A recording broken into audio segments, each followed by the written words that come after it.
আসসালামু আলাইকুম। আজ আমরা ডিম দিয়ে ছোলার ডাল আর পেঁপের রেসিপি তৈরি করে দেখাবো। ডিম দিয়ে ছোলার ডাল আর পেঁপের রেসিপি তৈরি করতে আমি নিয়েছি এখানে 1 কাপ ছোলার ডাল। ডালটাকে আমি ওভারনাইট ভিজিয়ে রেখেছিলাম। আর নিয়েছি 2টা ডিম আর 400 গ্রাম পেঁপে। পেঁপেটাকে আমি এভাবে স্লাইস করে নিয়েছি। চুলায় একটা কড়াইতে দিয়ে দিচ্ছি 5 টেবিল চামচ সরিষার তেল। তেলটা গরম হয়ে গেছে, 4টা শুকনো মরিচ ছিঁড়ে দিয়ে দিচ্ছি, একটা তেজপাতা ছিঁড়ে দিয়ে দিচ্ছি, দিয়ে দিচ্ছি হাফ চা চামচ আস্ত জিরা, হাফ চা চামচ দিয়ে দিচ্ছি রাঁধুনি। এবার গোটা মশলাটা হালকা একটু ভেজে নেব। দিয়ে দিচ্ছি 5 কোয়া রসুন কুচি, মিডিয়াম সাইজের 2টা পেঁয়াজ কুচি। পেঁয়াজ রসুনটাকে হালকা ভেজে নেব। পেঁয়াজ রসুন ভেজে নেওয়া হয়ে গেছে, দিয়ে দিচ্ছি 1 চা চামচ আদা রসুন বাটা।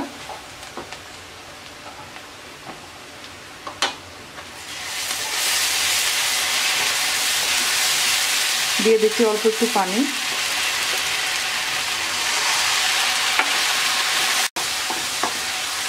এবার গুঁড়া মশলা দিয়ে দিচ্ছি হাফ চা চামচ মরিচের গুঁড়া,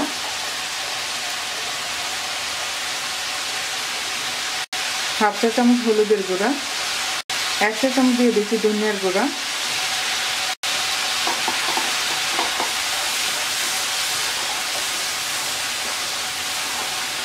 এবার মশলাটাকে কিছুক্ষণ কষিয়ে নেব।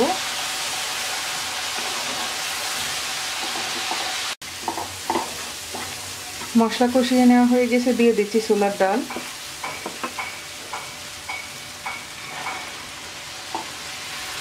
দিয়ে দিচ্ছি স্বাদ মতো লবণ।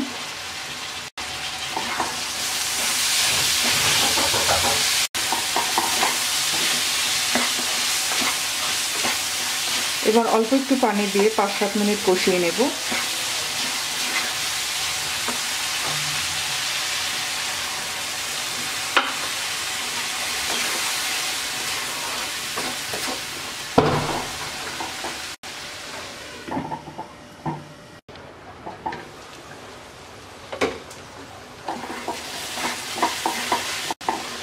মিডিয়াম লো আছে ডালটাকে 5-7 মিনিট কষিয়ে নিয়েছি। এবার আমরা পেঁপেটা দিয়ে 5 মিনিট কষিয়ে নেব।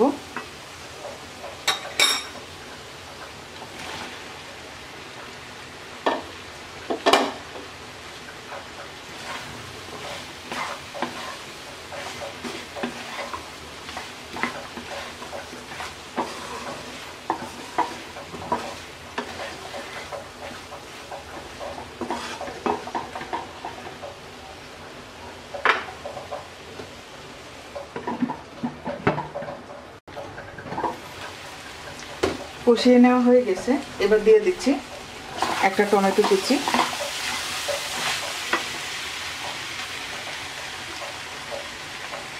দিয়ে দিচ্ছি 5-7টা কাঁচামরিচ ফালি।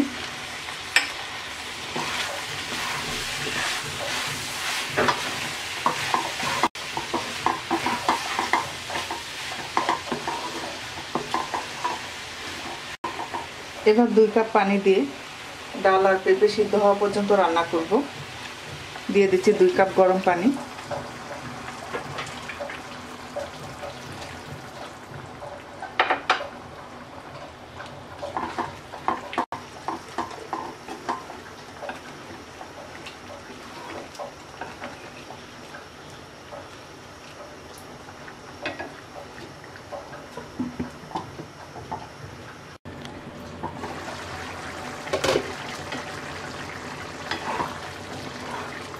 ডাল আর পেঁপে সিদ্ধ হয়ে গেছে।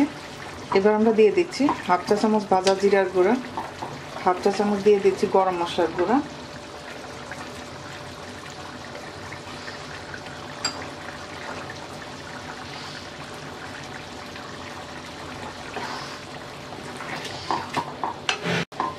এবার 2টা ডিম ভালো করে ফেটিয়ে এর সাথে দিয়ে দিচ্ছি।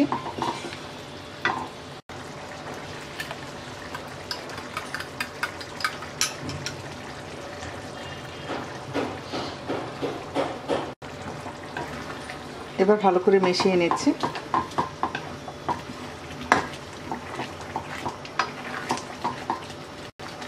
এবার আমরা 2 মিনিটের মতো রান্না করব।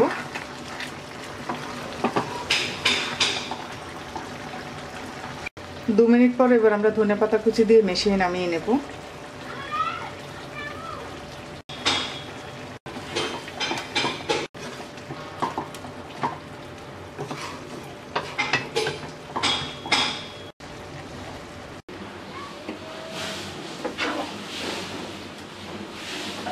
তৈরি হয়ে গেছে ডিম দিয়ে ছোলার ডাল আর পেঁপের রেসিপি। আশা করি রেসিপিটি আপনাদের ভালো লাগবে। আজকে এই পর্যন্তই। সবাই ভালো থাকবেন। আল্লাহ হাফেজ।